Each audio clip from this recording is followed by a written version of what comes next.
صحابه وی چې مونږ به پیاده روانو او پیغمبر علیه السلام به راسره نو مونږ به تیز تلو، هغه به تیز نه ته په عام رفتار به ته، لیکن مونږ چې ته په لاره را لاندې کړی نه دی، مونږ ته نشو مخکې کېدی. وی داسې به معلومېده لکه چې ځمکه ورته راغونډېږي. او عایشه صدیقه رضی الله عنها فرمایي وی چې کله به مسکې شو یا خندل به، وی قسم په خدای چې غاښونو مبارکو به یې رڼا کوله. د حج په موقع چې نبی علیه السلام یا د عمرې په موقع به سر وخریو نو خلک خو ویښته یو طرف ته وغورځوي، هغوی به ویښته نه غورځول، صحابو باندې به تقسیمول. وی دا تقسیم کې د هارون الرشید وزیر سره یو دو ویښته مبارک دی ناجوړه ډېر پریشانم. دا وزیر راغی ورسره کېناست. وی بادشاہ سلامت ولی پریشان ہے؟ لږ غوندې خفه معلومیږي. تا خو ډېره ښه بادشاهي وکړه، په څه پریشان یې؟ یاره وی طبیعت مې ټیک نه دی. وی نه ماته ووایه که څه قسمه خدمت یې چې زه وکړم زه به دې خفګان لرې کړم. وی بس په یو څیز خفه یم او ډېر زیات، په مال نیم خفه، مال ډېر زیات دی، په بچو نیم خفه، بچي مې هوښیار قابلان دي او که زه مړ شم نو نه ضایع کېږي، ځان له کار ایستېږي. او په ښځو هم نیم خفه، ښځې مې ښه قشته ښکلي دي او مال ورسره دی، که زه مړ شم نو ګزاره هم کېږي او نو ډېر خلک به یې په نکاح واخلي. د ځمکو باندې مې هم پروا نشته. نو یې ولې پریشانه؟ وی خفه په دې ما چې د مړ شم او الله ته مخامخ شم نو ما سره به الله څه کوي. وی خامخ وی که بل ساجت تی هر قسمه نو زه دله پوره کوم. وی یو حاجت خو مشته تی پوره کولی چې خو پوره به نه کې. وی وایه چې ما ته حاجت یو زی پوره کولی شم نو خامخا به پوره کوم. وایه راته. وی نه پوره نشي پوره کولی. وی پوره کومه. وی وعده را سره وکړه. وی وعده مې ده سره. وی ښه داسې وکړه چې تا سره د حضور پاک مبارک ویښته دي اماله راکړه. او ته څه وایي؟ وی صاحب دا ویښته خو چې زه خلکو ته ښیم نو په دې خو زه ډېر لوی خیرات کوم، لوی صدقه کوم او بیا مسلمانان را جمع کړم، هغه صدقه پې وخورم او بیا ورته هغه ویښته مبارک ښیم. او دې وخت کې خو ما سره څه شته نه، نو 12,000 اشرفۍ وله ورکړې. وی څونه خیرات کې؟ وی دومره پیسې؟ وی ها دا 12,000 اشرفۍ والا او په دې خیرات وکړه خو دا ویښته مبارک راکړه. وی وعده مې د سره کړې ده، ګنې دا ویښته مبارک دا ورکړی شی نه دی. راویړل هارون رشید لی ورکړل. هارون رشید ورته څه وایي؟ وی وزیر صاحب ما دا فیصله کړې وه که ته د دې په عوض کې دا ټوله بادشاهي غواړې دا مې همدله درکوله، خو ساده 12,000 اشرفۍ دې وغوښتې. وی ښه چې کله زه مړ شم هارون الرشید وی نو داسې به وکړه چې دا ویښته مبارک به 2 ځایه کې په قینچۍ به یې کټ کې، نو دا یو به مې یو طرف ته را 2 کېدی او 2 مې بل طرف ته کېدی. ممکن ده که د حضور پاک د دې مبارکو اندامونو د دې اعضاو د ویښتو د برکت نه پروردګار په ما باندې خپل فضل او خپل کرم وکړي. ځکه قرآن شریف کې الله فرمایي وما کان الله لیعذبهم وانت فیهم.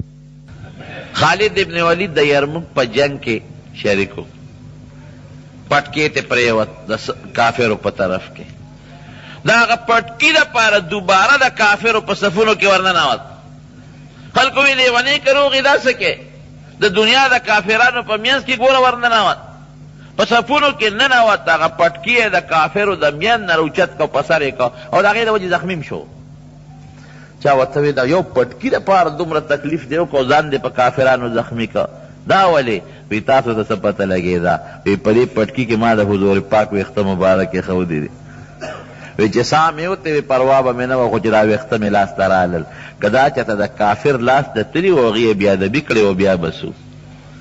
نو د حضور پاک مبارک دا خاصیتونه دي رونو. دی بل خاصیت چې نوکان مبارک صحابو محفوظ کړي دي، ویښته مبارک صحابو محفوظ کړي دي، پڼې مبارک صحابو محفوظ کړي دي، او کوټ مبارک صحابو محفوظ کړي دي، او جام مبارک صحابو محفوظ کړي دي. حضرت انس له به خلک رالل وی مونږ ته هغه جام وښایه چې حضور پاک مبارک پې اوبه څکلي دي. نو یې د لرګي یو جام یې راله راوویسته او یې په میند مات شوی نو په تار باندې تړلی شوی وی په دې کې به ما پیغمبر علیه السلام باندې اوبه څکلی، دی محفوظ کړي دي. دارنگی دا نبی کریم صلی اللہ علیہ وسلم تورا مبارکہ او دا غیز غره مبارکه دا صحابه محفوظ کړی دي. څه په مدینه شریفه کې شته او ډېر زیات تبرکات په ترکیه کې دي، په استنبول ښار کې. هلته لوی میوزیم عجایبګر دی، په هغې کې ډېر زیات تبرکات پراته دي. او په شام کې هم شته، دمشق کې، او په مصر کې هم شته، او په مکه مکرمه کې یو عجایبګر دی، هغې کې هم شته، او مدینه منوره کې هم شته. دا د حضور پاک خاصیتونه دي زمارونو. بل خاصیت د حضور پاک سو ابادری و. دومره بهادر په مخ د ځمکه څوک نه دی تیر شوی کم چې نبی علیہ السلام مبارک دی. د احد په جنگ کې لږ غوندې صحابو نه غلطي وشوه، نو کافران پرې راحمله شو، نو صحابه یو خوا بل خوا منتشر شو، په منډه شو، او پیغمبر علیہ السلام دقسې په میدان ولاړ دی، تختی نه. کافران پې غزارونه کوي او نبی علیہ السلام په میدان ولاړ. د حنین په جنگ کې په درو کې کافران ناستو مسلمانانو ته، او دغه شو بارانونه پې وکړل، او صحابه کرام منتشر شو، په منډه ترړه شو، او نبی علیہ السلام دقسې په هغه خپل څاروي باندې سور دی، او صحابه رانیسي چې دا څاروي مخکې نشي، او نبی علیہ السلام زور لګی، او چې بیا صحابه او څاروي نه پرېښود تلو ته، نو حضور پاک تکو شو او دا آواز کوي انا النبی لا کذب انا ابن عبد المطلب، زه پیغمبرم او رښتونی پیغمبرم، دروغجن نیم، او زه د عبدالمطلب زویم، ولې تختم نه. صحابو نه چا تپوس کړی دی، وی د حنین په جنگ کې تاسو تښتېدلی، وی مونږ څه کوې، زمونږ امام ولاړ و نه دی تښتېدلی. حضور پاک موجودو.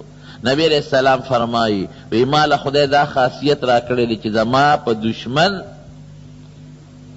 روب د یو میاشتې په مزل چې زه لرم، زما روب په دشمن ورغورځېږي. خو باید سړی د غیرت نه راځي او جنګونه کوي. دا خصوصیت و د پیغمبر علیہ السلام، بهادر، طاقت یې څومره زیات و. بل خاصیت یې څه دی؟ دا د حضور پاک خاصیتونه راته ښیي. دومره طاقت و د حضور پاک، د دنیا د 4,000 ځوانانو برابر راغتی و، د 40 جنتیانو عمره طاقت و، او د یو جنتی طاقت د دنیا د 100 ځوانانو وي. په مکه مکرمه کې یو پهلوان او رکانه راغی نبی علیہ السلام ته ودرېد، وی که ته پیغمبر یې نو د پیغمبر طاقت زیاتی، ما له په کبډي راشه، که زه دې راوپرځولم ته به رښتونی پیغمبر یې، او که ما راوپرځولې دروغجن دی. حضور پاک فرمایي حیران شوم چې خدای دله څه جواب ورکړي. که کبډي ورسره نه کوم، او هغه داسې پهلوان و چې په علاقو به ګرځېده، لوی مضبوط پهلوان، یو پهلوان هغه ته نشو ټینګېدی. که کبډي ورسره نه کوم، وی به چې دروغجن یې، که کوم نو زه خو کبډو له نیم راغلی. بده خبره ده، سپکه خبره. هغه شور جوړ کوي دا د را میدان ته دي شي، د پیغمبر مضبوط طاقت ما سره د مقابله وکړي، که مې راوپرځو دروغجن به یې، که راوپرځولم رښتونی به.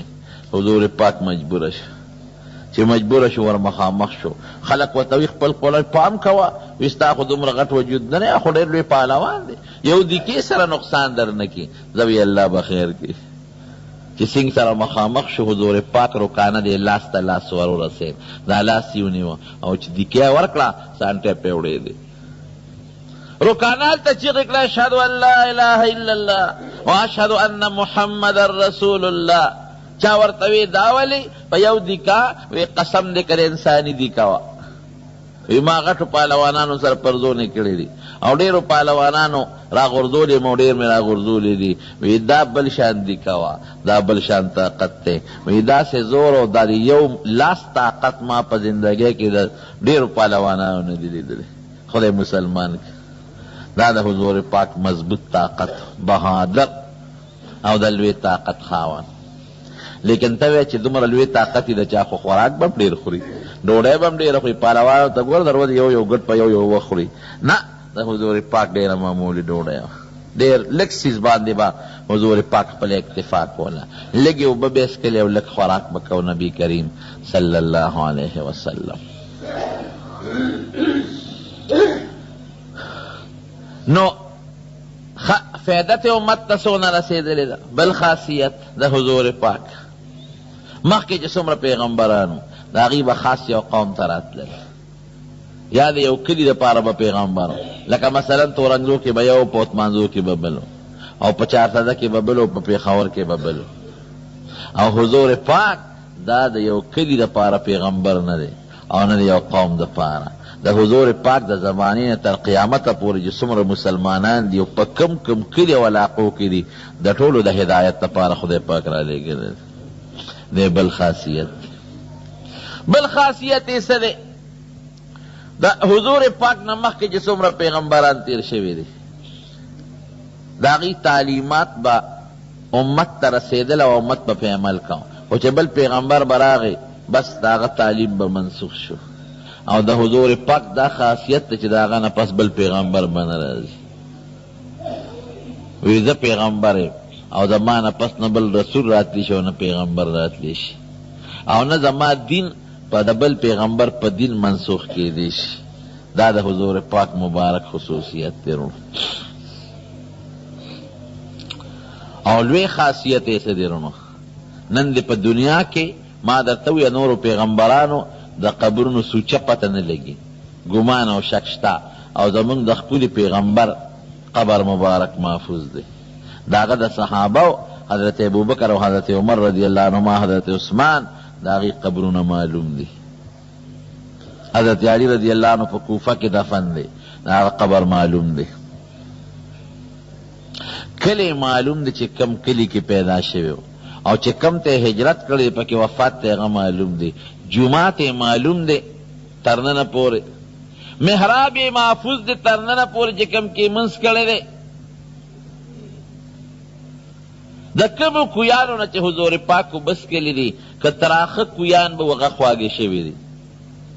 دا د حضور پاک بل خاصیت. یو ناشنا خاصیت د حضور پاک درته بل وښیم.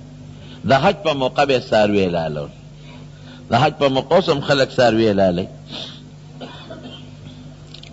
سخي څومره او سخي دومره سخي دی چې د حدیبیې عمره کې ګورې څاروي حلالول څه واجب فرض نه دي، مستحب دي چې څوک عمره وکړي څاروي حلالوي، واجب فرض نه دي. لیکن د حدیبیې عمرې له چې پیغمبر علیه السلام ته ځان سره 80 څاروي بوتلي، 80 واړه حلال کړل، دومره سخي. او بیا ورپسې په بل کال عمرة القضا کوله، نو 80 څاروي بوتلي هغه حلال کړل. او د حج په موقع چې خلک حج ته لاړ شي، نو یو څاروی حلالوي، هغه هم چې د ټپ ټیپ ګوري چې لږې پیسې پې ولګي. هلکه دا ګټ په څو دی؟ په 400 ریاله. مړه لږ ارزان که که نه، هغه چیلی په 300 ده، بله په 200 ده. د ګوډې توشلې ته یې نه ګوري، خو چې پیسې پې کمې ولګي. حج کې ښه څاروی حلالول پکار دی. پیغمبر علیه السلام څو حلال کړي دي؟ 100 څاروي حلال کړي دي. دومره پیغمبر علیه السلام، نبی علیه السلام سخي و، 100 څاروي حلال کړي دي. او ګور یاد ساته په دې 100 واړو کې ځان سره امت هم شریک کړی دی. خدای د دې ثواب کې ما سره زما امت هم شریک کړي. او ناشنا ټکې درته بل ووایم، دا ګډان چیلي چې خلک حلالوي، نو راسمې له یوې تړې حلالې کړي، او اوښ چې حلالوي په ولاړه حلالوي. ما لیدلي په خپله په مکه مکرمه کې اوښ هغې په ولاړه حلالوي. راسملول یې ګران مې و چې سمې له یې ساتې وتل هم ګرانې. نو اوښ دپاره چاړه جوړه کړي، یو اوښ په ولو تړي او په ولاړه حلالوي. نبی کریم صلی الله علیه وسلم چې اوښان حلالول، نو یو اوښ به ورته د بل نه او بل د بل نه مرۍ مخکې کوله چې لومبې ما حلال کړه. په بخاري شریف کې حدیث دی. دی بل خاصیت. څارو به مرۍ د یو بل نه مخکې کولې چې لومبې دې ما حلال کړي او لومبې دې ما حلال کړي. حالانکې څاروي تښتي، چرګې ته چې پته ولګي چې ما نیسې ولالۍ مې چاړه ووي، نو هغه په 20 کندو منډې وایي. یا د قربانۍ په ورځ باندې چې دې څاروي ته پته ولګي چې ما خو حلالۍ، نو بیا څوک را ټینګوري نه شي، منډې وایي. او د شریعت مسله هم دا ده چې څاروی حلالۍ، نو چاړه تې پټه ایږده مخامخ یې ورته مخ خایه چې ویې تړې بیا چاړه راله. لیکن هغه اوښان پیغمبر علیه السلام مبارک ته به سټونه مخکې کول. دی بل خاصیت. په دې شاه مبارکه کې مهر نبوت و. دی بل خاصیت. شاته د دې دواړو اولو په منځ کې د کمترې د اګې عمره، د زر کې د اګې عمره، و د کمتره به والو د کمترې د اګې عمره مهر نبوت. صحابه به مونږ پیغمبر علیه السلام ته ورته غاړه وتلو وی نیت او مقصد به م پکې دا چې دغه مهر نبوت سره ملاس ولګي. او جلال الدین سیوطي لیکلی چې په هغې باندې دا خط لیکلی سر انت المنصور، الله ورته مهر لګولی چې زه چې کوم ځای سیر کې او ګرځې ګرځه تا سره به د الله له طرف نه امداد کېږي.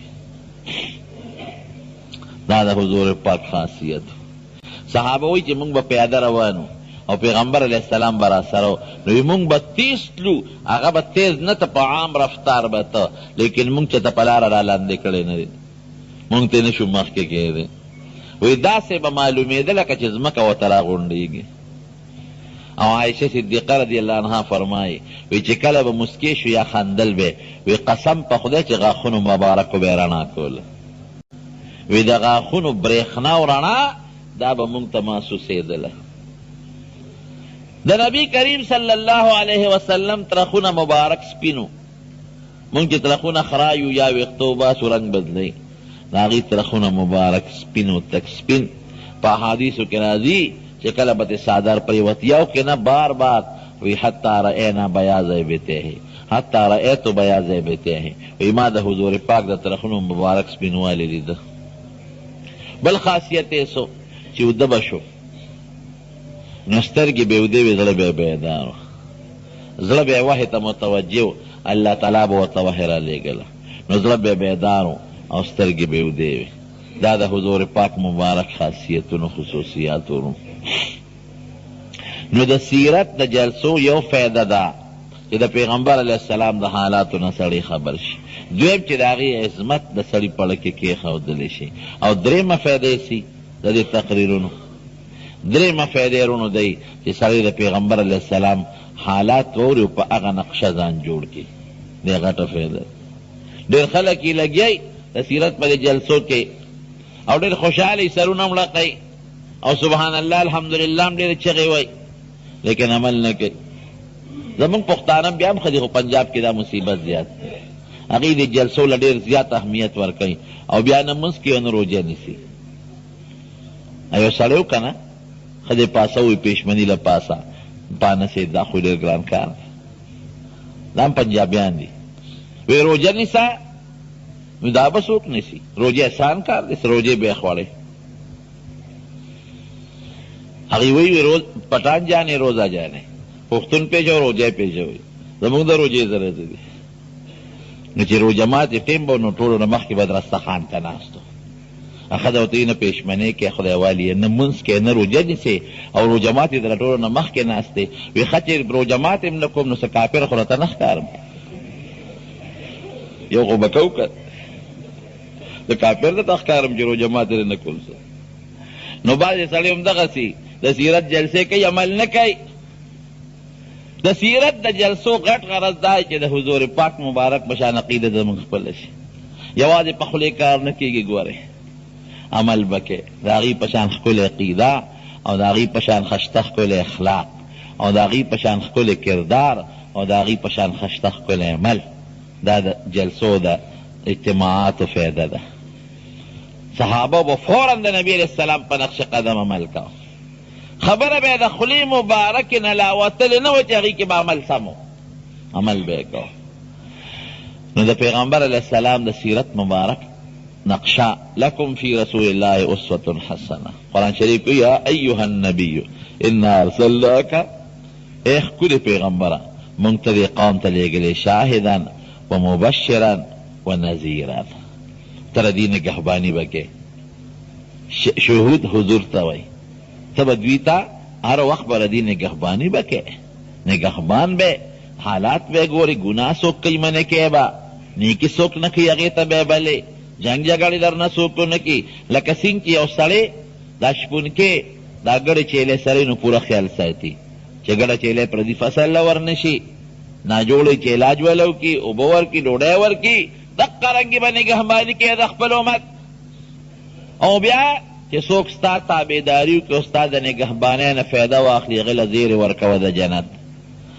او چې کوم سړی نه کوي ستا تابعداري نو نظیر هغه یروه د الله د عذابونو نه.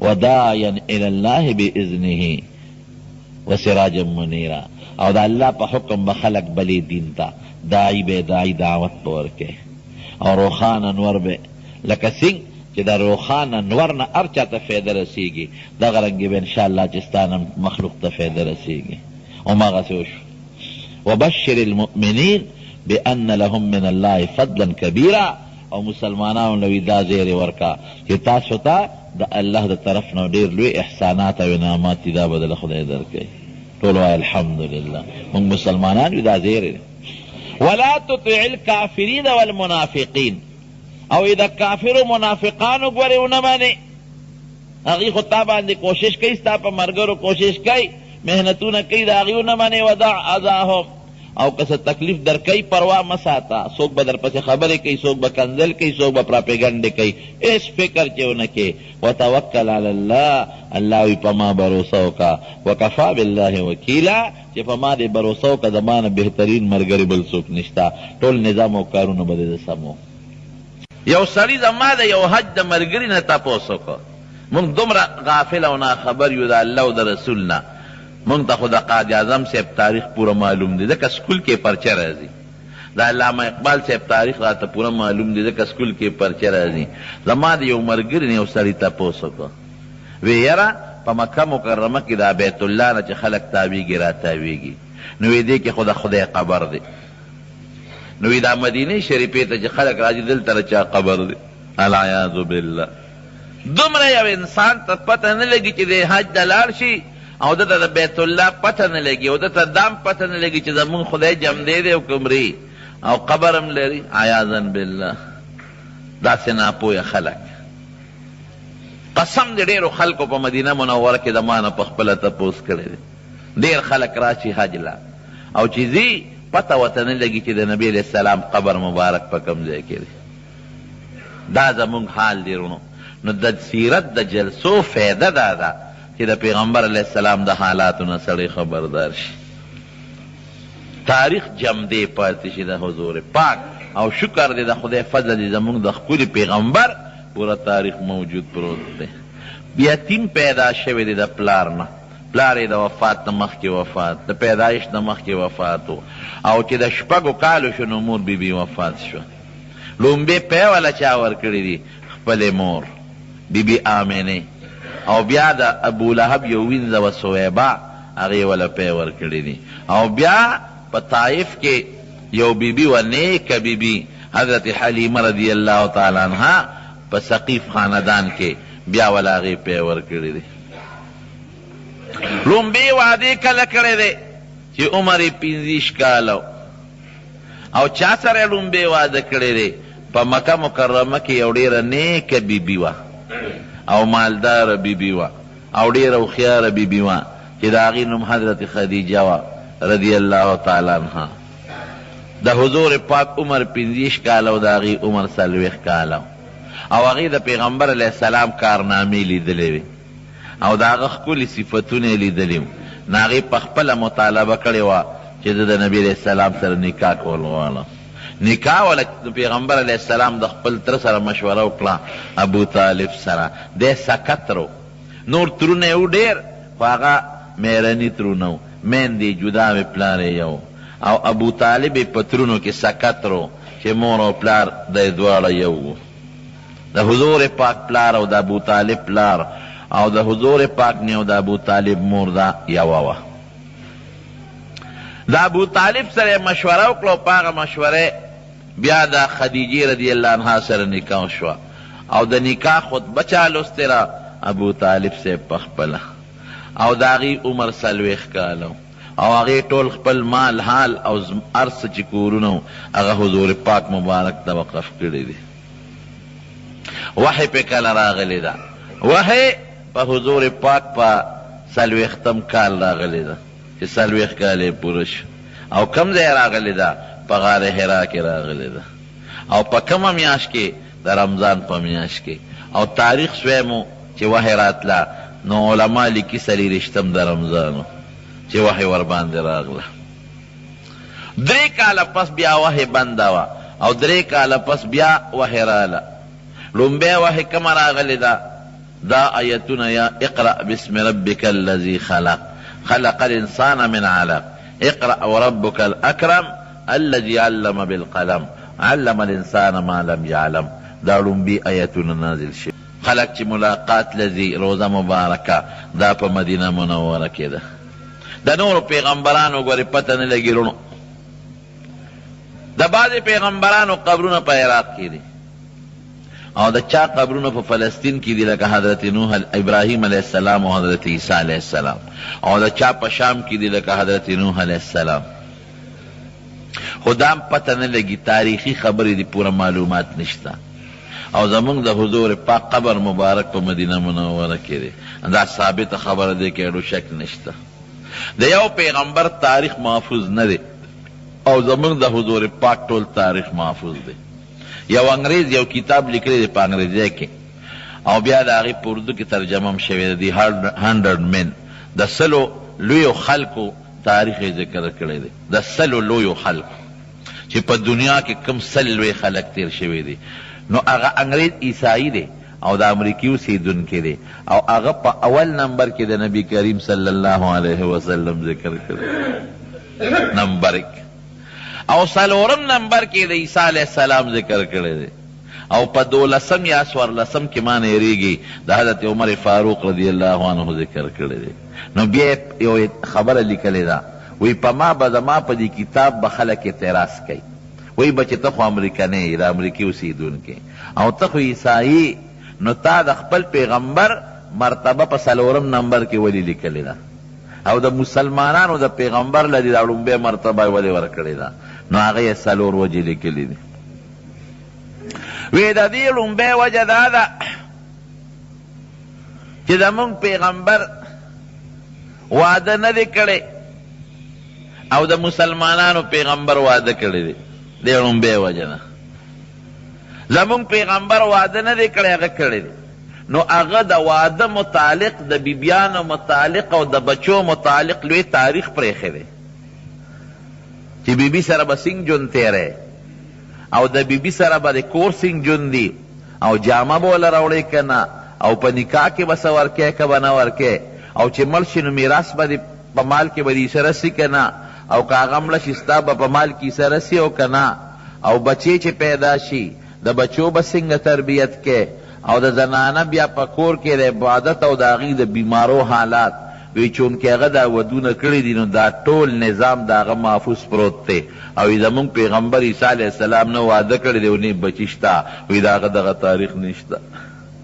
واقعي د حضور پاک یو زمونږ د اسلام د دین لویه سګورې دا ده چې د ښځو ژوند به څنګه عبادتونه به څنګه روجې به څنګه، او بچی به پیدا کیږي، د بچو تربیت به څنګه، او د بچو په څونه حق دی، او د خاوند په ښځه څومره حق دی، او د ښځې په خاوند څونه حق دی. عیسی علیه السلام د مارونو د درویشۍ او د فقیرۍ ژوند تیر کړی دی. هغه لګیا او د دعوت او تبلیغ دپاره په وطنونو به ګرځېده او په کوڅو به ګرځېده. نو یو ځل په لاره روانو، نو څوک د لښتي په غاړه ناست و، په لپې او بس کلې، نو اجام یې خوا غورځو، وی دې ته حاجت نشته، وی په لپه مو بس کېشم. بل سړی و، هغه غسل وکړه، نو په سر کې لاس و او په لاس یې خپل ویښته برابرول، نو ګومنځ یې خوا غورځوله، وی د ګومنځ نه بغیر هم ویښته برابرېدی شي. نو د عیسی علیه السلام دقسې ژوند ورونو. نو وی زمونږ پیغمبر د درویشۍ او د فقیرۍ ژوند تېر، هغې خو ته خدای وایي عیسایان، او د مسلمانانو پیغمبر په معاشره کې داسې ژوند تیر کړی دی، خلکو سره ګډ ژوند دی تیر کړی دی، خلکو ته اخلاق ښولی دی، او خلکو ته دین ښولی دی، او خلکو ته اعمال ښولی دی. دا وی دویم فرق شو. وی دریم فرق سره، دریم خاصیت د مسلمانانو د پیغمبر، وی زمونږ پیغمبر جهاد نه دی کړی، او د مسلمانانو پیغمبر جهاد کړی دی، او ډیره لوی علاقه فتح کړې ده، او هغه لیکلي دي وی د مسلمانانو د پیغمبر سره چې څونه جنګونه جهادونه شوي دي، نو په هغې کې 2018 کسان مړه دي، 2018 کسان ټول مړه دي، او په دې 2018 کې څه د پاسه 200 کسان مسلمانان دي، دا باقي کافران مړه دي. او هغه لیکي چې په 10 لکه مربع میل علاقه د مسلمانانو د پیغمبر په قبضه کې راغلی ده. نو زمونږ پیغمبر یوازې مذهبي مشر و، او د مسلمانانو پیغمبر دا مذهبي مشرم او بادشاہ د بادشاہ طریقې خلکو ته ښودلې دي.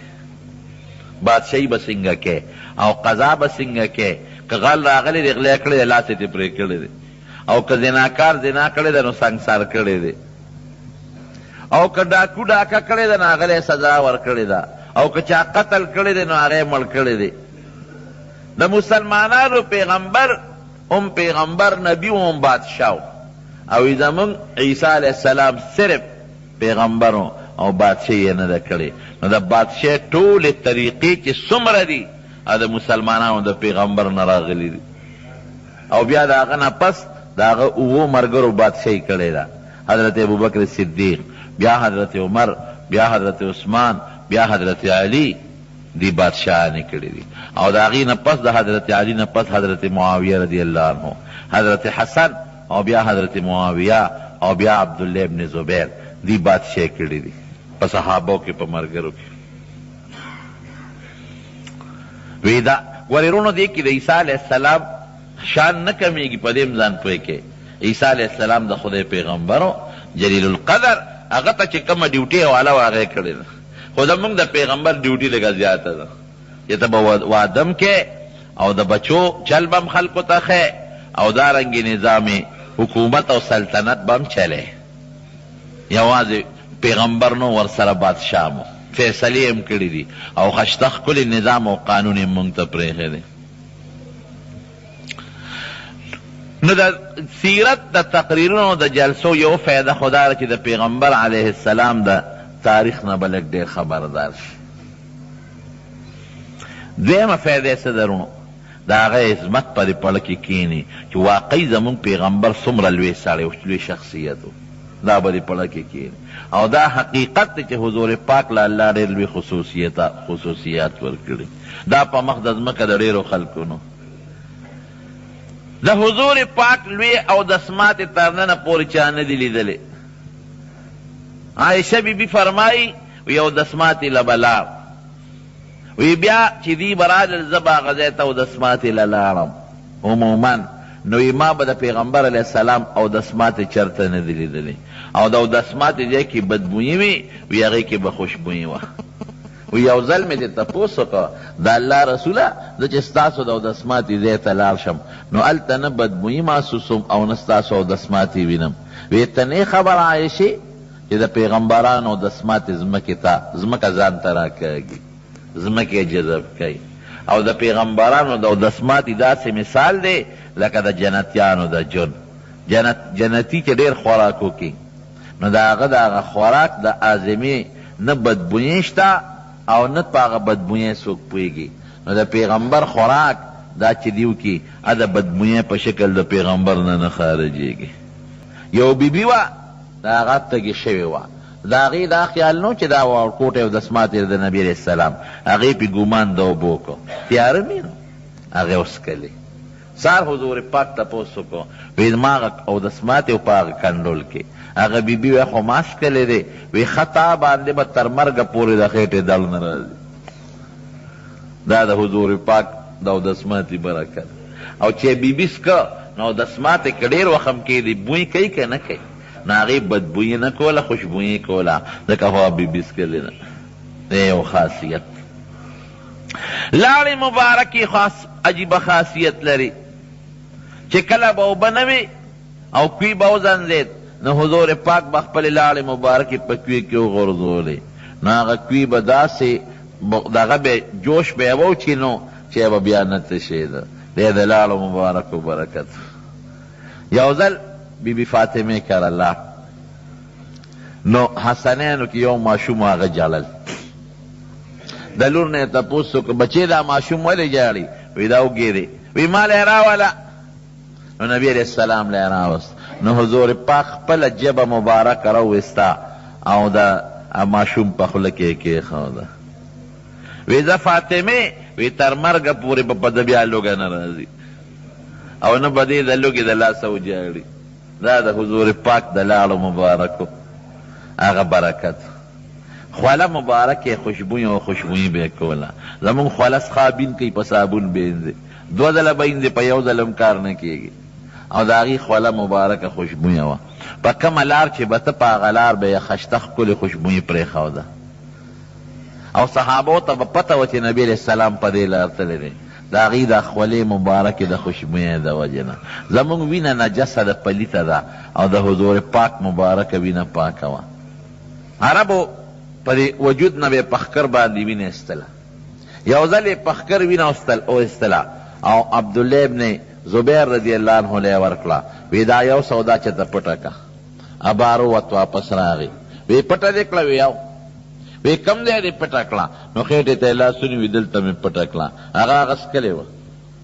حضور پاک ورته غصه ونه کړه چې دا دې څه کړي دي، بلکې وی فرمایل وی په کوم وجود کې چې زما وینه شامله وي په هغه د جهنم اور حرام دی. دی د وینې مبارک خصوصیت.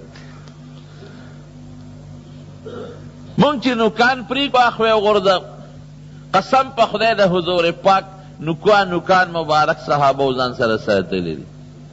حضرت امیر معاویه رضی الله عنه د حضور پاک نوکان مبارک ورسره چې کله مړ کېده وصیت یې وکړ، وی الله ته به مخامخ کېږم چې ما سره به الله څه کوي. وی چې زه مړ شم، وی د حضور پاک دا نوکان به راوالی او زما په دې شونډو او زما په دې بریتو دې پوزې سره خوا کې به یې ماته کېده. ممکن ده چې د حضور پاک د دې مبارکو نوکانو د برکت نه الله زما لحاظ وساتي او ما بچ کړي. حدیث کې راغلی دی ابو داود کې، ځکه درته وایم، عائشه صدیقه فرمایي وی بعضې خلقو سړو به خپله ښځه قصدن لویو لویو سړو له لېږله. د هغه زمانې چې کوم لوی چودري به او لوی مالدار به هغه له به یې ښځه ولېږله. وی ده ته ورسره بدعملي وکړه، وی چې زمونږ په نسب کې د هغه سړي بچی پیدا شي. دقه چل به دې خلکو کو. د دواړو جهانو مبارک سردار خدای پاک راولېږه. د هغه خلکو نه کم شخصیات جوړ کړل. وګورئ تاریخ کې د هغې مثال به پیدا نه شي. داسې هستی ته جوړ شو. بدعملی ختم. بدعملی خو څه کوي چې ښځو ته نظر ختم شي، ښځو ته به یې کتلم نه. دقې خلکو حضور پاک ته وی د الله رسوله وی مونږ ځان مکمل د دې خواهشاتو نه نه خلاصو. وی نه داسې به اوس نه کوئ. ښځو ته نظر یې کم ځای کو. لاس ورول خو وروستو خبره ده. ډاکې خو څه کوي چې پردي حق ته ګوتې به یې نه وروړلې. داسې شخصیات ته جوړ شو. دا د چا د برکت نه؟ دا د حضور پاک د برکت نه. دا فطري تقاضا درونو چې د چا کمالات خلقو ته ښکاره شي، نو هغه سره نفسیاتي او فطري د خلقو مینه پیدا کېږي. نو دا علما ذکر کوي چې د حضور پاک سره فطري او نفسیاتي د انسان محبت قایم شي او مینه پیدا شي، او د نورو خلقو د لویو خلقو عظمت تړه نوځي او د حضور پاک عظمت په زړه کې واقع شي. نو بیا به څه کېږي چې مینه قایم شي؟ بیا د مینې یو څو تقاضاګانې دی، هغه درته ذکر کوم. یو د مینې تقاضا ادب دی. ادب د حضور پاک ادب کول. او د مینې بله تقاضا تابعداري ده، اتباع کول. نو نن درته دا ړومبی تقاضا ذکر کوم چې هغه ادب او احترام دی. دا ما چې کوم آیتونه ستاسو مخکې ولوستل، په دې کې رب العالمین د حضور پاک د آدابو ذکر کوي. یا ایها الذین آمنوا، اے د ایمان خاوندانو، لا تقدموا بین یدی الله ورسوله. د الله او د رسول نه به مخکې کېږئ نه،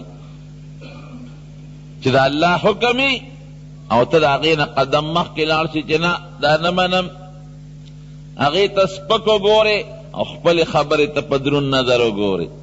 د رسول الله خبره او ته ته قدم مخکې والې چې نه دا خو فرسوده خبرې دي او دا خو د 1400 کالو زړې خبرې دي. نن خو نوې تهذیب دی، زما دا خبره ښه ده، معاشرې له زما دا خبره برابر ده. وی واتقوا الله، الله نه ویرېږئ. ګورې د خدای او د رسول نه ښه خبره نشی پیدا کولی، او د خدای او د رسول نه ښه قانون نشی پیدا کولی، او د خدای او د رسول نه ښه اخلاق نشی پیدا کولی. د هغې نه ګام موچتوئ، الله نه ویرېږئ. او الله اوریدونکی دی او د علم خاوند دی. که داسې ګډې وډې خبرې هم د خولې نه ووتې نو الله اوري او خبرېږي، الله به د هغې سزا درکوي. د مارونو د حضور پاک مبارک د عایشې بیبي په کوټه کې دفن دی او ورسره خوا کې حضرت ابوبکر صدیق او حضرت عمر فاروق رضی الله عنهما هم دفن دی او دا درې واړه پکې دفن دی حضور پاک او د هغه نږدې ملګري. نو دا کوټه په جومات کې شامله کړه او حالانکه خلقو ډېر زیات د خفګان اظهار وکړه چې دا جومات کې داخلول نه دي پکار. حضور پاک د وفات په وخت کې په دې مرض کې فرمایلی وی خدای دې په یهودیانو په عیسایانو لعنت نازل کړي. دا خیر یې وکړه وی هغې د خپلو پیغمبرانو قبرونو ته سجدې کړې دي. پام کوئ ګورې زما قبر ته سجدې ونه کړې او زما د قبر نه جومات جوړ نه کړې. عایشه بیبي فرمایي وی که دا یره نه وي نو ما به دا قبرونه درته ښکاره کړي خو یریږم چې څوک به د سجدې ونه کړي او څوک یې جومات جوړ نه کړي. نو چې هغه دا کوټه مبارکه په جومات کې شاملوله نو علما پې خپه خو بادشاه زبردست و جابر و چې د هغه مخکې غږ نه شو کولی. بیا د عمر ابن عبدالعزیز زمانه راله نو دغه کوټه 15 ګوټي جوړه کړه. 15 ګوټه یو دیوال چې دا د کم طرف نه خلک سلام کوي نو دا نیغ دیوال دی او جومات طرف ته چې کم دیوال دی هغه هم نیغ دی او بقیت سایډ ته چې کم دیوال دی هغه هم نیغ دی او چې کم دا بل طرف ته دی د جومات دی مخامخ سایډ ته نو دی بیا داسې راوستی دی نو یو ګوټی ته جوړ کړی دی مخمس ورته وي 15 شکله 15 دیواله تا وکړل. نو ما نه یو عالم تپوس وکړ ما ته یې ویل دا ولې وی دا مخمس دا 15 ولې دي کوټه خو د 4 دیوالو وي او دی 15 کړي دا ولې. نو دا ما ورته جواب ورکړم عمر ابن عبدالعزیز عالمانو ته وی چې دا 4 دیواله کونه چې 4 ګوټه شي 15 ګوټه کوي چې د بیت الله سره تشبیه ختم شي. بیت الله 4 ګوټه دی د هغې خلک طواف کوي نو دا دې دا یو پونه به اوږده کو 15 ګوټه به یې کړو چې هسې نسه به څوک طواف شروع نه کړي او د بیت الله مشابه نه شي. د هغې نه پس یو بل بادشاه تېر شوی دی سلطان اشرف هغه ته ګیر چاپېره د اوسپنو غټې غټې جنګلې ته وکړې وي او دا آیتونه د حضور پاک په هغه روضه مبارکه د پاسه یې لیکلي دي ان الذین یغضون اصواتهم عند رسول الله اولئک الذین امتحن الله قلوبهم للتقوى لهم مغفرة واجر عظیم. دا په بره لیکلی شوی دی چې د حضور پاک په مخ کې به اوچتې خبرې نه کوي او چې څوک د حضور پاک په مخ کې ټیټې خبرې کوي ښکته خبرې کوي رو رو خبرې کوي دا د زړه متقیان دي. د دې زړه کې تقوا پرته ده پرهیز پکې پروت دی د حضور پاک احترام کوي. نو چې څوک د حضور پاک په مخ کې ټیټې خبرې کوي چغې نه وایي شور نه وایي دا هغه خلک دي چې زړه تقوا یې پرته ده زړه کې یریږي احترام کوي دی له به خدای پاک لوی اجر ورکوي او الله به ګناهونه بخي. یو په دا آیت لیکلی شوی دی او یو دا بل آیت لیکلی شوی دی دا چې یا ایها الذین آمنوا لا ترفعوا اصواتکم فوق صوت النبی ولا تجهروا له بالقول چې د حضور پاک مخکې به چغې نه وهئ. نبی علیہ السلام مبارک سره حضرت ابوبکر او حضرت عمر فاروق هم پراته دي نو سړی وایي دا دواړه ډېر خوش قسمته دي چې د حضور پاک په ګاونډ کې پراته دي. دا لویه خوش قسمتیا ده.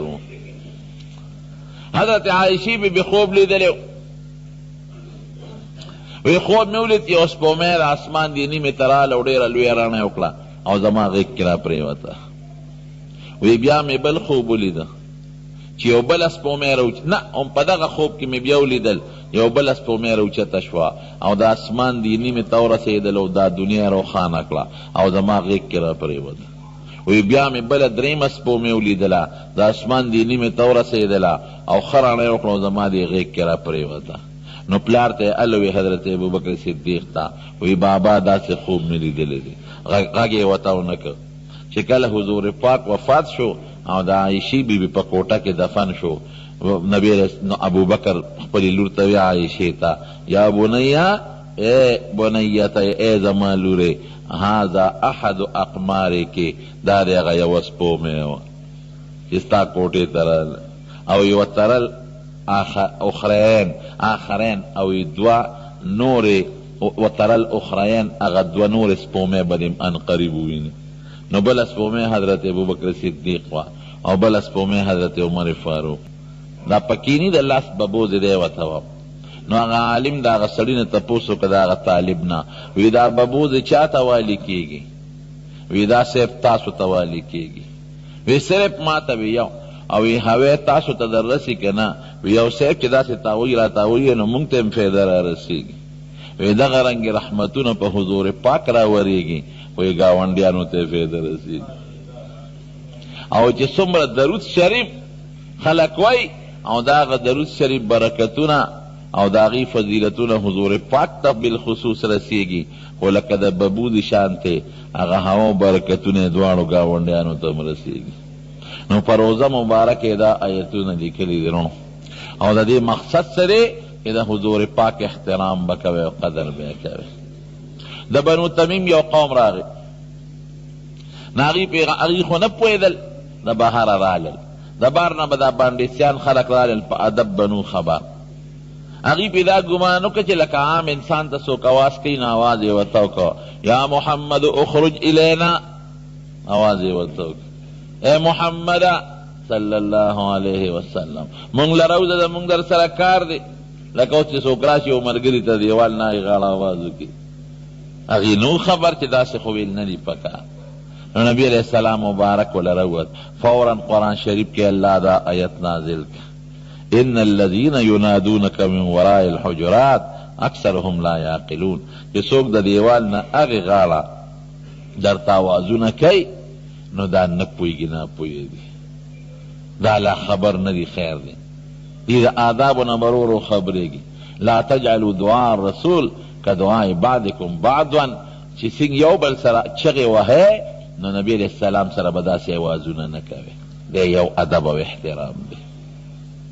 مونږ یو بل ته وایو اے فلان کیا اے زیده اے عبدالله اے سعید دا چغې حضور پاک ته به په داسې په ناوه اوازونه نه کوي. قرآن شریف ته وګورئ آدم علیہ السلام ته خدای په نوم اواز کړی دی یا آدم اسکن انت وزوجک الجنه یا آدم اے آدم. نوح علیہ السلام تے پنامہ آواز کرے دے یا نوح احبت بسلام منا و برکات اے نوح دا کشتے نکوز پا سلامتی و پا برکتون. ابراہیم علیہ السلام تے پنامہ آواز کرے دے ان صدقت الرؤیا یا ابراہیم سنگے دے ان صدقت الرؤیا انا کذالک نجزی المحسنین اگر پا یا ابراہیم آواز کرے دے. پا موسیٰ علیہ السلام تے پا یہ آواز کرے دے ما تلک بیمینک یا موسیٰ. عیسیٰ علیہ السلام تے پنامہ آواز کرے دے یا عیسیٰ انی متوفیک و رافعک الیہ اور ټول قرآن دا اول نا آخره پورې ولټوي نبی علیہ السلام ته پنامه نوم نه دی اخیستی اواز سره چې اواز یې ورته کړی دا نشته. دا دی یا ایها الرسول یا ایها النبی یا ایها المزمل یا ایها المدثر یا ایها الذی نزل علیک القرآن دا سی دا صفت آواز شوی دی.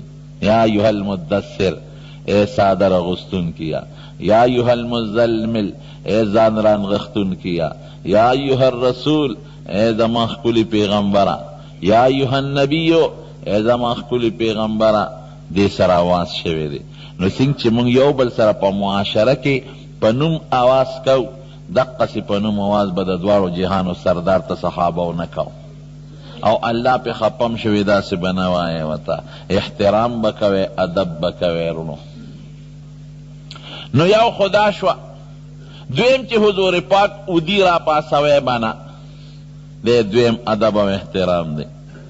بخاری شریف کی حدیث یو صحابی فرمائی ویچے حضور پاک بکل ادو منگ بنا پاسو ولی بنا پاسے یو خدا غب احترامی دا او بل ممکن دا چی پر خوب کی وطا وحی رازی دکا دیر کرتا با حضور پاک تا پا خوب کی وحی راتلا زلب بیدار و سترگی بے ادیوی نبی پاسے پا یو موقع نبی علیہ السلام مبارک حضرت بلال رضی اللہ عنہ مقرر کی دا شپی خیری وقتوں ویتا مونگ لساوکے کوا چکل سبارو خیجی مونگ منزل را پاس وی خواہ وی زبم را پاسو. نبی علیہ السلام سرا صحابہ کرام ودشو خدای بلال لم خوب وروزد دی موده شو. نور روخت حضرت عمر د ټولو نه مخکې پاسید، نو آواز یې ډېر درون و غټو، هغه وی الله اکبر الله اکبر. نبی علیہ السلام د هغه په آواز را پاسید، اے بلاله چېرته ته تا چې وې زه به پاسوم؟ وی د خدای رسوله چې کم ذات ته موده کړی وی نو زه یې موده کړم. نو ګوره پاسو بیا نه حضور پاک ذکر بیا شروع کړ، الله اکبر به وی نو حضور پاک برا بیدار شو. د خپې نه به نه لقو چې پاسا، لاس به نه لقو چې پاسا، آواز به ورته نه کو چې پاسا. دا د حضور پاک بے احترامی ده او د حضور پاک باغی ډېر لوی قدر او ډېر لوی عزت به کو. نو دا محبت او د مینې تقاضا ده چې موږ به د حضور پاک سره مینه کوو، عزت به کوو، احترام به کوو او بیا ادبي به نه کوو. دا آیت کې نازل شو یا ایها الذین آمنوا لا ترفعوا اصواتکم فوق صوت النبی، چې د پیغمبر د آواز نه آواز نو چتوي، ولا تجهروا له بالقول كجهر بعضکم لبعض، او داسې یو بل سره نیغې نیغې په زوره خبرې کوئ، دا به هم نه کوئ. ان تحبط اعمالکم وانتم لا تشعرون، وی ګورې عمل به هم برباد شي او په ځان به نه یې. علما لیکي چې د پیغمبر علیه السلام بیا ادبي د عمل بربادي ده. حضرت عمر فاروق رضی الله عنه دې نه پس غلی بو، دونه به غلی و، د ده ډېر تیز آواز و چې خلکو به یې تپوس کو، وی څه دا خبره خو ما ونه رېده، دونه یې آواز ټیټ کړ. او یو بل صحابي و هغه کور کې ناست جړلی نه راوته، حضور پاک یو ځل تپوس وکړو، وی فلان کې نه ښکاري.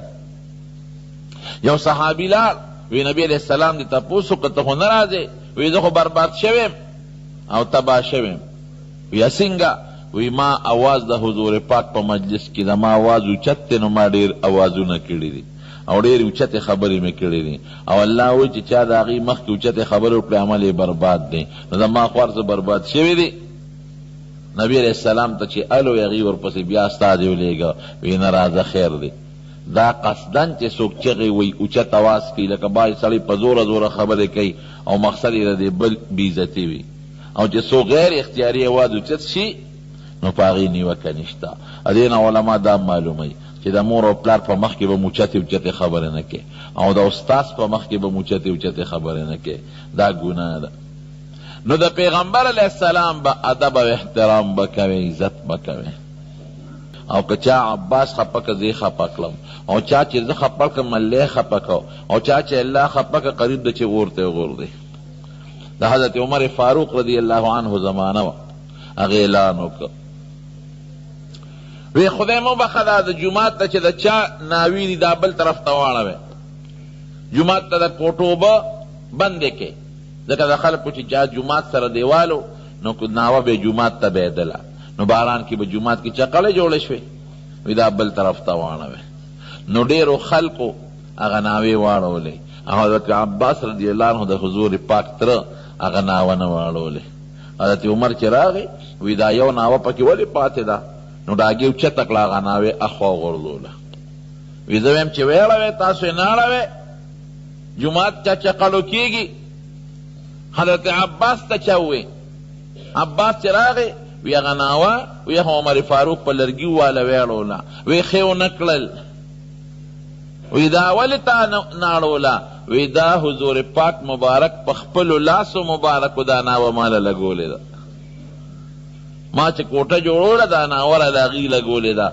حضرت عمر چې خبر شو وی عباس مال راشه، وی دا چا لګوي؟ دا حضور پاک لګولې وه. وی ځکه ما اخوا نه کړه، دونه احترام به د هغې ناوې کو چې که نه ما حضور پاک لګولې ده ابې نه اخوا کوله. وی ښه، وی یو هله راشه، وی حضرت عباس ما نه غلطي وشوه، زه معافي غواړم. امیر المؤمنین په خپله حضرت عمر وله خټه خوشته کړه، هغه ناوې راواغېشته. وی عباس زما په اوږو به ودرېږې او زه به دې اوچتوم، دا ناوه واپس په خپل ځای لګې، معافي غواړم. وی نه داسې به وخېږم بره بیا ولګوم. وی داسې کېږي نه، د حضور پاک د مبارک لاس لګولې شوې ناوه مې غورځولې ده، اوس به زما په اوږو درېږې لګې به، د بره نه خو هم ناوه لګېدی شي، خدا بکے خلق امیر المومنین دا سے مکوا حضرت عباس امیر المومنین دا سے نکو پا پوڑے بوتا ادریگو دا بل طرف نبیو لگو وی کیگی نا دا حضور پاک دا مبارک لاس ناو میں غرزو لیدا نو حضرت عمر و تا ٹیٹ شو عباسی پو گود رید او چت کاغذ لیو رسونا بے پی واپس کی خونا دا صحابہ احترام و عزتو دا پیغمبر علیہ السلام دا ترسر باران یوزل نکی دا باران کہ باران نکی دا قحطو نو عموماً با صحابہ و نبی علیہ السلام تا شکایتو کہ سیب باران نکی گناغی با منذ کر استسقا نو حضور پاک وفات شو نو حضرت عباس راوستا او چی وی مخامخ ادرو وی اید اللہ یا اللہ وی منگ بتا تخپل پیغمبر پیش کا نوی فتسقینا تا با منگ سیراب کرو پا منگ با دی بارانو کا او اینن حضور پاک مبارک دنیا کی منگ سر نشتا نو نستسقی کا بعم نبی کا نو دخپل پیغمبر دا ترم در تمہا مخکڑے دے اللہ پا منگ بارانو کا گور اللہ دون احترام کی دا حضور پاک دا تر دا پیغمبرم در تمہا مخکڑے دے خدای منگ سیراب کا لا سنے نوخ کا تکڑ چیشید اسمان کے نور کے خدای ورید رخکا رکڑو اللہ بارانو کا دا احترام دے زمارونو دا کلی بے احترام کے دا کلی دا جماعت بے احترام کے یو سڑی دا مدینہ منوری دا مستو بیزتی کرے وا وی دا مدینہ دا ماستو خویرا میں شتراوی اللہ بدے معاف کی دا آغا قبر سرلال او جڑلے جڑلے خوب کی چود شہادت حمزے ولیدہ وی نور بدے اللہ معاف کی و دا مدینہ شریفین فوراً وزگنی دا ایمان دا وطو خطرہ دے دا دون احترام بکے دا مدینہ دا خاور حضرت امام ابو حنیفہ رحمت اللہ علیہ مدینہ شریفی تتلیو نو مدینہ شریفی تا جسنگ لار یو رز بیتی رکنوی زم شاگردان تراتوشی وی سیب ولی وی بس زم وی خلق و مدینہ پس ارمان کئی او بلار وزی پکی تیرئی او تر آغلی او شاگردان دیم دی مونگ دی قدر عزت احترام کو تو واپس دے وی بس زمان سے ضرورت تے زم اگی مجبورہ کئی او روزی بلا تیرکلا سبا بیا ہوئی زم شاگردان بیا را جمع شو بیا مجبورہ کرو دیتے رکھلا بلوز بیا ہوئی زم زمانی را سخت مایو خیر سے مجبوری دا من قربانور خلق خان دی استاذ و دا امام و استاذ و مدینہ شریفہ کی تنگ دی او خلق ارمانو نا کئی دا مدینہ شریف او تا تیزی منگ دی روزانہ پاتی کئو تا زی منگ تا وجہ وائے چے والے زی وی قسم دی چی مدینہ شریفی ترا دن نشوی ماو دست ندی مات کرے یریگم کہ اسنا دا سے جائے کی متیاز دے حکم چی پاگا دے دا حضور پاک مبارک قدم لگی دلے ما پریدے لگ باروزم چی پا یقین سر اگا دے تورسم چی ما تا پا یقین معلوم دا چی حضور پاک دلتا ندے رسے دلے نو دس پا مات کم واپس براش او دس ماتی گناہ ندا صحابہ ندے کڑے سا تابعینو ندے کڑے لیکن دا دا اگا پزلے کے احترام و قدر دا مدینہ شریف و پروت نو مدینہ مبارکہ دا غی احترام بم کو دا حضور پاک دا مخ و دا حضور پاک دا برکتنا یوزل حضور پاک مبارک اعلانو کو فاطمتن بزغتن منی فاطمہ دا ما دا غوخی ٹوٹا دا فمن حبها فقد حبنی چی چادی سر من اکلا ما سر من اکلا ومن ابغدها فقد اغضبنی چی چادی سر بغضو کو ما سر بغضو کو ومن ابغضنی او چی چاپ ما سر بغضو کو یوشک اللہ ان یوقہو فی النار قرب چی اللہ جہنم پور کیوں غردے احترامو سلورم احترام ایسو چی پکور کے دننے وازون بوتا نکے چی بار روزہ دے بل احترام دے او داغه دا کلی داغه دا خاندان داغه دا اولاد داغه دا مرگر دوستان دا طول احترام دا بخامخا کے مجنون متعلق نوئی مجنون وی لقد امر علی الدیار دیار لیلہ وید لیلہ پا کورونو می چکر لگاو اقبلو ذل جدارا و ذل جدارا وی کلو می داغ دیوال خکولو کلو می دا بل دیوال خکولو او دا مجنون دا کسوس پی بے خکولو وید لیلہ نظر پی لگی دلی دی نمونگ با دا حضور پاک دا مخ داغ دا کلی او داغ دا مرگرو دا طولو قدر و عزت و احترام بکو دا قانون و دا قیده شورون او چی سوک بے احترامی کی سزا صدا قرآن شریف کے اللہ تعالیٰ سزا ذکر کی ان تحبط اعمالکم وانتم لا تشعرون ای پزان بخبر نے او عمل با دی برباد شوی تباہ شوی بے شیخ الہند مولانا محمود الحسن رحمت الله علیه. او دیر لوی خیر ته الله غشته دی په هر میدان کې. مولانا اشرف علی تانوی رحمت الله علیه د شاګردو داغه نه الله سونه کار غشته دی. مولانا حسین احمد مدنی شاګردو داغه نه الله سونه کار غشته دی. شان ورشا کشمیری رحمت الله علیه د شاګردو داغه نه الله سونه کار غشته دی. مولانا الیاس صاحب رحمت الله علیه شاګردو داغه نه خدای څومره لوی سلسله روانه کړې ده او څومره لوی کار ته الله غشته دی. مفتی کفایت الله صاحب شاګردو داغه نه الله سونه کار غشته دی. څومره لوی استفتاګانې او فتوی کتابونه غټ غټ لیکلي دي. نو شیخ الهند صاحب دې تللی مدینې شریفې ته. دی وایي زه چې په کومه کمره کې دی روم په کومه کوټه کې نو چې مونږ به ډوډۍ وخوړه نو د ډوډۍ هغه پوټي به م د کړکۍ نه بار غورځول. وی یو ماشوم مې ولیده دا واړه خبرې مه کوې بله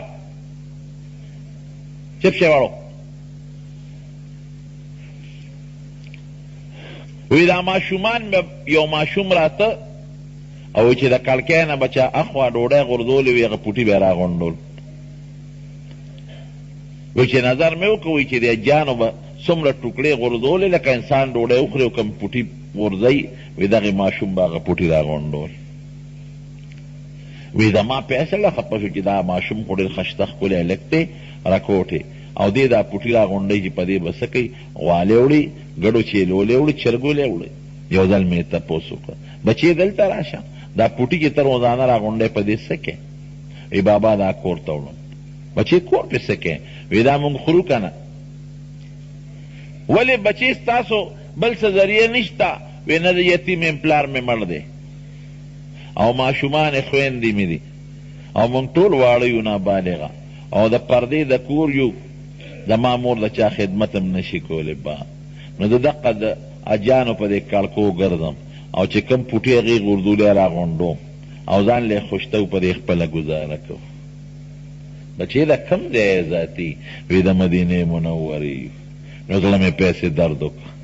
وی ما ورته وی چې بچې وی مې چې دا ماشوم خو به ضایع شي دا چې لوی شي دی به څه کوي؟ نه بس هنر زده کي او نه بس علم زده کي دا خو به برباد شي لوپر به شي. وی مې چې بچې یو خبره درته کوم زه د هندوستان یم او مدرسې نوم مې دیوبند دی تا به اورېدلي لویه مدرسه ده. نو بچې زه به ځان سره بوځم او لکه د زوی غوندې به د خدمت وکړم لوی به دې کړم د مدینې منورې د خاطره او سبق به در باندې ویم ښایسته ښکلی عالم به دنه الله جوړ کړي دلته به ضایع شي. او بیا راځه دې خپل کلي ته چې خدای دله علم درکړي نو الله به دله عزت او مال هر څه درکړي. زه مور سره دې صلاح وکړه. وی به کاکاجي مور سره به صلاح وکړم. وی مور سره دې صلاح وکړه مونږ به پلانکې روز باندې ځو نو کتلې نو ما سره به لاړ شي. وی دا ماشوم لا وی په کومه ورځ چې زه راتلم دا ماشوم راغی. وی مونږ اخیري سلام وکړ چې اوس به ځو واپس. وی دا ماشوم راغی وی ما ولید ما چې بچې مور سره دې صلاح وکړه وی او کاکاجي مور سره خو مې صلاح وکړه. مور درته څه وی؟ وی مور مې وی چې دا بچې لاړ شه ورسره بلکل خدای به دنه عالم جوړ کړي او بچې که عالم دنه جوړم نه شو خیر دې ستا د یو کس د ډوډۍ نه خو به خلاصه شم ګن دې نورو سره به ګزاره کوم. مې بیا هم زړه خفه شو مې چې نه بچې تا نه به خدای ښکلی عالم جوړی او مور ته دې ووایه زما نوم پته هر څه وله ورکړه زه به ستا داسې خیال ساتم لکه پلار چې د خپل بچي ځکه ته د مدینې باشندې په پلانکي وخت زه ځم راځه. وی چې زه داسې روان شوم وی دا ماشوم یې رامنډه کړې ما دې کاکاجي لږ ودرېږه وی ودرېدم. وی د حضور پاک روضې مبارکې د پاسه چې ګمبد دی وی هغې ته یې داسې مخامخ ګوته ونیوله. وی ما ته وی چې ته ما کوم وطن ته بوځې هلته دا شته؟ وی زه خو پوه شوم. وی ما وی بچې که دا هلته وي نو موږ دلته څه کول؟ دا خو هلته نشته دلته د ځکه ورپسې موږ راځو. وی کاکاجي خفه کېږه ما عالم دیم جوړ نشم پیسه دیم نی دا ټوکړې به راغونډوم خو د دې ګمبت لاندې چې دا کومه خشته مبارکه ځمکه د روضه مبارکه را دې پرېښودو ته تیار نه یم. ما ګوره دې ماشوم بچي ته وګوره او د حضور پاک قدر ته وګوره او د هغه د ګمبت قدر ته وګوره. زمارونو د حضور پاک احترام، د هغه د جومات احترام، د هغه د دوستان او د ملګرو احترام. حدیث پاک کې په خپله راځي اتقوا الله فی اصحابی، اے خلقوی د خدای نه ویریږئ، حضور پاک فرمائی د الله نه ویریږئ، زما ملګرو پسې ګورې بد ردونه وایئ. پام کوئ فلو ان احدکم انفق مثل احد ذهبا ما بلغ مد احدهم، وی که تاسو کې یو کس د احد د غر عمره سره زر خیرات کی، د احد غر 2.5-3 میله کې غټ غر دی، که د احد د غر عمره سره زر تاسو کې څوک خیرات کی، ما بلغ مد احدهم، نو زما د صحابي د یوې چټاکۍ خیرات تم د هغې ثواب نه رسېږي. څومره لوی خدمت یې د حضور پاک کړی، قسم په خدای سړی حیران شي څومره مینه وره دې خلکو. یو ځل جهاد له خلک تلل، یو ښځه او ماشوم بچی و، چغې کړې په جړا جړا، او الله ته لاسونه وکړل که یا الله زما ښکلی پیغمبر جهاد له روان دی، او د دې ښځې خاوند په یو جهاد کې شهید شوی و، الله زما دومره څوک نشته چې د حضور پاک سره جهاد له لاړ شي، خاوند مې مړ، بچی مې نشته، دا مطلب مې دی چې د حضور پاک باندې هسې نه غشې لګي. پاک له چې راله ودرېده، وی د الله رسوله زه د پلانکي سړي ښځه یم. نبي علیه السلام هغه وپېژن چې هغه شهید شوی دی. وی ما دا خپل بچی راوړی دی، دا جهاد له ځان سره بوځه، ورونه کې تړلې ماشوم بچی. وی څه دې ووی؟ وی دا بچی مې راوستلی، دا ځان سره جهاد له بوځه. نبی علیہ السلام پریشانه شو، د ښځې دماغو کې فرق دی او که څه چل دی. ورته یې وی په دې بچي به زه څنګه جهاد وکړم؟ وی زما څوک شته نه که نه، کاش چې خاوند مې وی چې د سره تللی وي، کاش چې بالغان بچي مې وي چې در سره مې لېږلی وي، کاش چې رونه مې وي پلار مې وي چې در سره مې لېږلی وي، هېڅ مې نشته، او زما خپله زړه کېږي، خو ښځې ته پرېږدي ځان سره، نو په ښځو پابندي ده، نو دا بچی بوځه ځان سره. وی په دې بچي به دې څه وکړم؟ وی دا به چې څوک تا په غش یا په توره اولی، یو صحابي له یې ورکړه چې هغه لکه د ډال غوندې تا ته دې نیسي، دې به لږې خو ته به بچ کېږي. خپل ماشوم بچی سره څونه خلک مینه کوي چې ماشوم په جړا شي، قسم دی چې هله مور پلار له خوب نه ورځي. دا صحابي له ورکړه د نه به ډال جوړوي او تا به پې بچ کوي. حضور پاک د سترګو مبارکو نه اوښکې وبهېدې دی، او ډېره دعا یې وسوله وکړه. ښځې فکر مه کوه، ستا دا بچی به خدای پاک لوی کړي، او دی به د کافرو دپاره ډالي، او دنه به خدای په جهادونو کې ډېر لوی خدمت والی، او ته دی به سره خپل خاوند خدای جنت الفردوس ته داخل کړي. دا محبت و. نو چې دې خلکو سره څوک مینه ونه کړي، آیا هغه ایمان کې به فرقي که به نه؟ صحابو سره به مینه کوئ، د حضور پاک ګاونډیان، ادب احترام به کوئ، قدر به کوئ. او هغې جومات ته چې څوک هم داخل شي که نه، نو خلک یو هیبت غوندې په سړي راځي، په خپله سړی نه غواړي چې ما نه د جومات بې ادبي وشي. د مدینې منورې کلي به قدر کوئ. حضور پاک مبارک چې کله هجرت وکړ مدینې شریفې ته، حضرت بلال به ژړل چې ناجوړه به شو، نو ژړل به، حالانکه په مکه کې څومره ظلمونه ورسره شوي، ژړل به او خیرې به یې کړو، یا خدایا ابوجهل تباه کې، یا الله عتبه تباه کې، خدای د مکې کافر تباه کې، مونږ یې د ښکلې پاکې ځمکې نه د وبا ځمکې ته راوشړلو، ځکه مدینه منوره کې بیماري زیاته وه. حضور پاک مبارک دعا وکړه، یا الله د مدینې دا وبا د مدینې نه لرې کې، او اللهم حبب الینا المدینه کحبنا مکة او شد.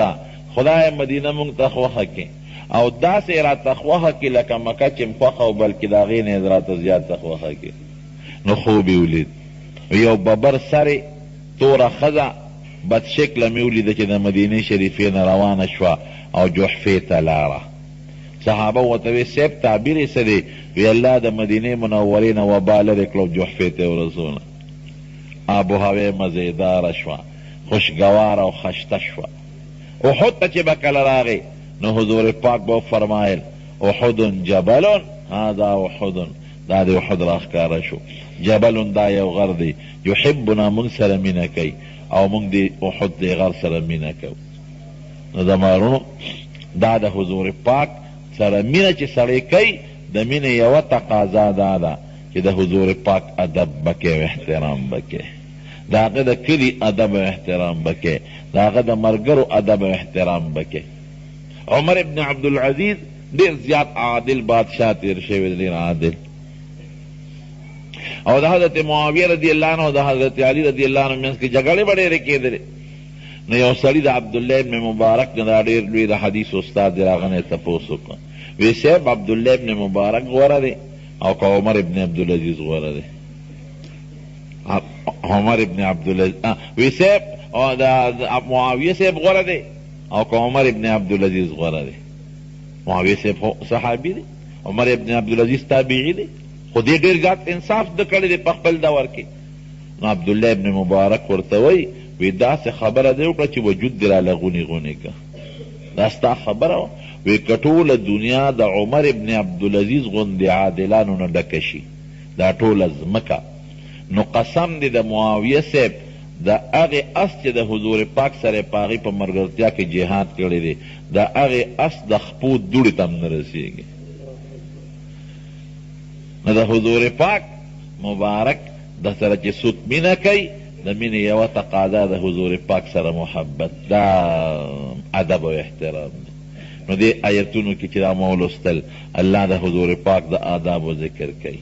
یا ایها الذین آمنوا لا تقدموا بین یدی الله ورسوله واتقوا الله ان الله سمیع علیم. دا الله او د رسول نه به مخکې ګام نه هلی، مطلب دا د هغوی د خبرو اتباع به کوئ او د هغوی خبرو ته به سپک نه ګورئ او خپله رایه به د هغوی د رایې نه اوچته نه حسابوئ او د هغوی رایې ته او د هغوی دین ته به فرسوده او د 400 کالو وروستنی نظام نه وایئ. الله نه ویریږئ. ګورئ الله وایي تاسو یو خبره ده ورمو خبردار یا ورپسې څه وایي، داسې اوازونه به نه کوئ ان تحبط اعمالکم وانتم لا تشعرون، په ځان به پوه نه یې نیکي به برباد شوي. بیا څه فرمایي ان الذین یغضون اصواتهم عند رسول الله، چې څوک د حضور پاک په مخ کې ټیټ آواز کوي، غلی غلی لګي، ادب یې کوي، احترام یې کوي، اولئک الذین امتحن الله قلوبهم للتقوا، دا هغه خلک دي چې د دې زړه خدای د تقوا دپاره منتخب کړی دی. لهم مغفرة واجر عظیم، دی به الله بخي لوی اجر به ورکوي. ان الذین ینادونک من وراء الحجرات، چې څوک د کوټو نه هغې غاړه تا ته اوازونه کوي، اکثرهم لا یعقلون، دا اکثر نه پوه دي، آدابونه نه دي خبر، رو به ادب زده کوي. ولو انهم صبروا، که دې خلکو صبر کړی وي چې دا چغې نه وهلې حتی تخرج الیهم، تر دې چې ته ورته بار روځې، لکان خیرا لهم، دا به وله بهتر وي چې صبر یې کړی وي، ځکه حضور پاک له به تکلیف نه میلاو شوی. نو صبر دې کوي. والله غفور رحیم، خیر دې که چغې والده او څه بېادبي کړې ده، الله وایي دوی د مجلس د آدابونه لا نه دي خبر، رو به خبرېږي، د دوی دا ګناه او دا غلطي ما بخلې ده او زه به مزید رحم هم وکړم. نو د حضور پاک د مینې یو تقاضا دا شوه چې د هغې ادب احترام قدر به کوو، او د مینې دویمه تقاضا د هغې په خبرو عمل کول دی. اب انشاءالله آینده جمعه کې درته بیان کړم. خدای دې زمونږ په زړه کې د نبي علیه السلام او د خپل ذات مینه قایمه کړي، او الله یې زمونږ په زړه کې د هغه د ملګرو او د هغه د کلي او د هغه د ښکلي دین احترام او قدر پیدا کړي.